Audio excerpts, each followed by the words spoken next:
નમસ્તે દીકરી દીકરી વાલનો દરિયો આંસુઓને પડે પ્રતિબિંબ એવી સગપણ ક્યાં કહ્યા વિનાએ સઘળું સમજે એવા સગપણ ક્યાં છે એવા નિસ્વાર્થ સગપણ એટલે જ દીકરી માં એ મમતાની મૂર્તિ છે પિતા એ વાત્સલ્યની મૂર્તિ છે પરંતુ દીકરી એ દયાની મૂર્તિ છે પિતાનો અઢળક પ્રેમ અને માતાની મબલક મમતા ભેગી થઈને આકાશમાં ચડે એના વાદળ બંધાય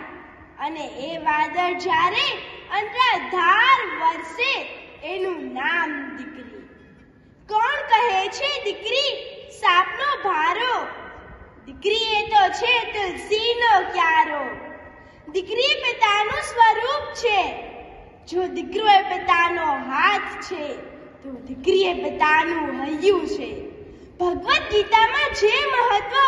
ભક્તિ યોગનો છે તેવો જ મહત્વ જીવન ગીતામાં દીકરી યોગનો છે દીકરી દેવો ભવઃ આપણે ગમે તે પણ કહીએ પણ એક વાત સોનાના પતરા પર લખવા જેવી છે કે દીકરી એ ઘરનું અજવાળું છે દીકરી એ ઘરની ચાંદની છે દીકરીના હાથમાં સ્પર્શનો જાદુ છે કાકરાને સહેજ અડકે કે તરત જ નિર્જીવ કાકરા પાચિકા બની જાય છે કાકરાને પાચિકામાં ફેરવવાનો કસબ દીકરીના હાથ સિવાય બીજે ક્યાંય ન મળે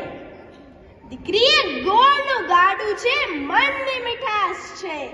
એનું રમતિયાળપણું હવાને પણ હરાવે એમ છે જેને ઘેર દીકરી નથી એને લાગણી ખબર ન પડે દીકરી ગયા જન્મમાં જેણે પુણ્ય કર્યા હોય એને જ આ ભાવમાં મળે દીકરી ગયા જન્મમાં જેણે પુણ્ય કર્યા હોય એને જ આ ભાવમાં મળે આભાર